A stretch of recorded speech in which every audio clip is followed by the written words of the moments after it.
इन्होंने स्कॉलरशिप कैसे की? अब जैसे ये जो जेएस ग्रेवाल है, जेएस ग्रेवाल ने 1967 में बुक लिखी गुरु गोबिंद सिंह जी के ऊपर, ठीक है जी, उसके अंदर पंचककार का मेंशन नहीं है। गुरु गोबिंद, उसने फिर किताब, उसकी फेमस बुक थी six of Punjab, that is also very biased book, उसके अंदर पंचककार कोई मेंशन नहीं है। जो हम बात करें वही है कि गुरु ने कहा केस रखो और हथियार रखो, ठीक है। और जब ये डिस्कशन हुई तो उसने भी कहा, ये जो ग्रेवाल को फ्रेम किया मैक्लियोड ने, ये बात क्या कह रहा है, दिस इज 1999, प्लीज पढ़ लीजिए ये क्या लिखा हुआ, this is important. We come now to the third category of scholars, this one requiring particularly close attention. These are the scholars who claim that although the early documentary sources do not name the 5Ks, all five items were nevertheless a part of the Khalsa apparel from the very beginning.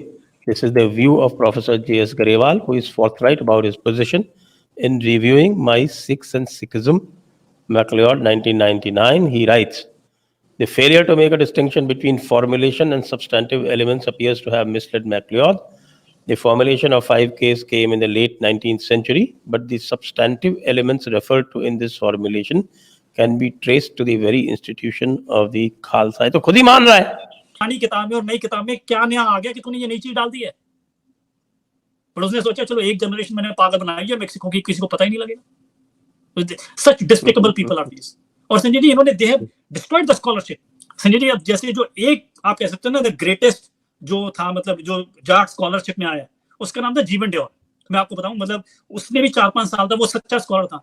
उसका इन जानवरों ने ये इतना जीना हराम किया, he basically left because he was like Harjot Oberoi, he was looking it. So अगर मेरे लिए कोई दो इंस्पिरेशन बंदे बन सकते हैं ना, there only two, Harjot Oberoi and the second Jeevan Deol.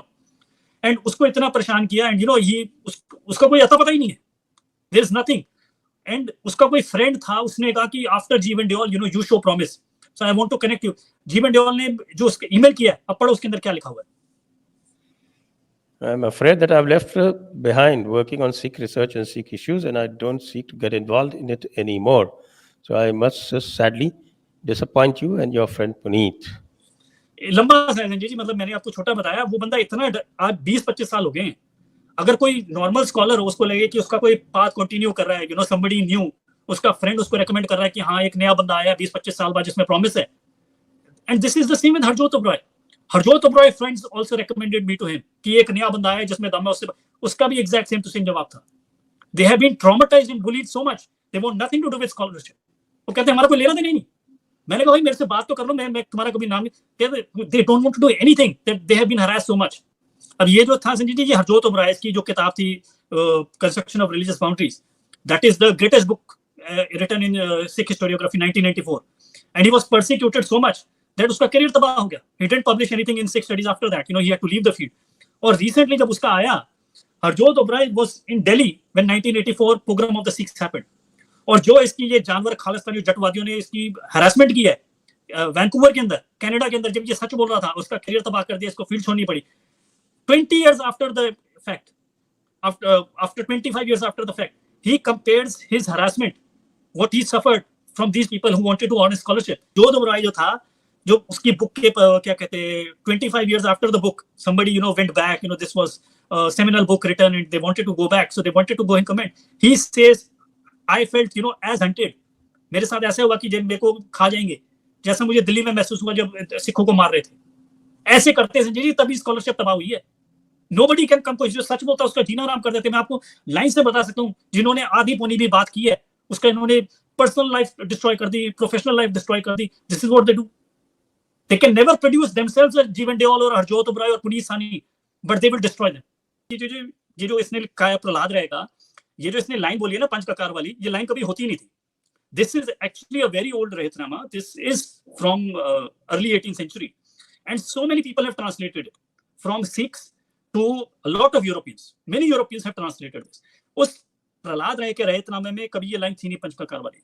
1967 के अंदर क्या हुआ, जो वो है ना संत फतेह सिंह, जो ये अकाली मोर्चा चलाते थे, उन्होंने, he is not a scholar, उन्होंने अपनी किताब लिख दी, अपनी किताब के अंदर फजूल की अपनी तरफ से ये लाइन डाल दी कि ये जो कच्छ केस कंगा कृपान करण और जो करो बखान, ये जो सारा लिखा हुआ है, दिस वाज पुटन बाय संत फतेह सिंह, और ये अब किताब पब्लिश हो जा रही है, ये सारी जगह फैला दी है। ये जो रहतनामा पढ़ा है, इसको सिखों ने नहीं, जैसे अतर सिंह बहादुर ने भी ट्रांसलेट किया, several Englishmen have translated it, several Europeans have translated, there is no mention of this. So this is how they do, they do just fraud, कि पुराना कोई चीज लिया, उसका देखा अच्छे से ऐसे राइम बन रही है, उसमें अपनी लाइन जोड़ दी, कहते ये देखो ये तो पहले से ही है. So what this J. Isgrewal did, he would put his name, he would never lie himself, he would do intellectual dishonesty but not in a flagrant manner. And what he would do is कि किसी से लिखवा, तो इसलिए लिखवा लिया मनसुखानी से भी लिखा हुआ है. देखो नंदलाल के रहतनामे में भी पंचककार लिखे हुए हैं, चोपा सिंह के रहतनामे में भी पंचककार लिखे हुए हैं. ये हुक्मनामा जो है ये काबुल का, ये क्या रेफरेंस है, एक 1980 की SGPC की एक मैगजीन है, वो रेफरेंस है. SGPC की एक 1980 की मैगजीन में कहा था कि ऐसा लिखा हुआ है. ओ भाई अगर तू कह रहे चोपा सिंह में लिखा हुआ है तो चोपा सिंह रहतनामा कितने बंदों ने पब्लिश किया, उसका जाके पेज नंबर और लाइन नंबर दे. कोई नंबर नहीं. SGPC की मैगजीन उठा के दिखा दी. SGPC की मैगजीन, संजय जी मैं आपको दिखाऊंगा, ये बार-बार ये करते हैं, किसी मैगजीन अनशंट में छाप दिया, फिर उसी को 4 बार रेफरेंस करके देखो जी ये तो बार-बार रेफरेंस्ड है, ये कोई है ही नहीं. जो देसा सिंह रहतनामा है उसके अंदर ये लिखा हुआ है, जो रेड में अंडरलाइन है ना, जो रहतनामा कहता है. और जो तरलोचन सिंह ने अपनी मर्जी से बना दिया रहतनामा, ये ऐसे अपनी ट्रांसलेशनें करते हैं, वो लिखा हुआ आप देखो, एक बार आप पढ़ के सुना दीजिए, ऊपर क्या लिखा हुआ है, नीचे क्या लिखा हुआ है. Within your man compassion, daya, obedience to your duty, dharam and mortification, tap, never be separated from your kach or your kripan. In a fight, never turn your back nor flee from the field of battle. Now, Tirlochan Singh renders this verse as follows. A Sikh should never renounce the ethical principles of moral enlightenment according to established code of conduct, Rehat Vivek. In the battlefield, should fight face to face and never run away from the battlefield. The Khalsa is the image of the Guru, serving whom supreme happiness is attained. 1977, Tirlochan Singh. Yes, इनमें 19-20 का भी relationship है. वो कह रहा है कि धर्म और तप करो, इसने उड़ा दिया. उसने कच्छ और किरपान का 5 के है ही नहीं, इसने कहा मैं क्या करूं, उसने ट्रांसलेशन कर दी रहत विवेक ले आओ. रहत विवेक कुछ है नहीं. ये अखंड कीर्तनी जत्था जो था ना संजय जी, ये त्रिलोचन सिंह उसका मेंबर था. ये अखंड कीर्तनी जत्था ये बब्बर खालसा से बना हुआ था. बब्बर खालसा जो था अखंड कीर्तनी जत्था था. जो रिपुदमन सिंह मलिक है जिसने जाके प्लेन उड़ा दिया, वो भी अखंड कीर्तनी जत्थे का मेंबर था.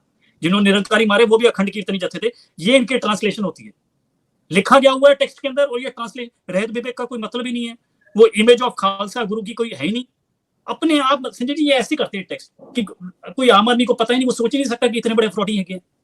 तो मैकलॉड ने ये दिखा दिया कि त्रिलोचन सिंह ने जो ट्रांसलेशन किया वो ठीक नहीं है. असली में ये ट्रांसलेशन ये है, जब उसने अपनी किताब लिखी, एडिट की है, जो 1982 का जो लिखा है, वो जो अपना क्या कहते हैं, अपना गुर की साखियां, उसको जो एडिट करके पब्लिश किया 1995 में, उसका नाम है प्यारा सिंह पदम. अब प्यारा सिंह पदम ये काम क्या करता था, वो भी सिंह सभा वाला मेंबर था. ये उसने देखिए क्या किया, उसके अंदर लिखा हुआ है, चोपा सिंह के रहतनामे के अंदर लिखा हुआ है कि ये जो खालसा की रहत है ये औरतों के लिए नहीं है. ये सारे के सारे जो हमारे पास मैन्युस्क्रिप्ट आ रहे हैं उसके अंदर ये लिखा हुआ है कि प्यारा सिंह पदम ने कहा अरे ये तो हमारे सिंह सभा के खिलाफ ही है, क्योंकि हम तो कह रहे हैं औरतों को अमृत छक लो.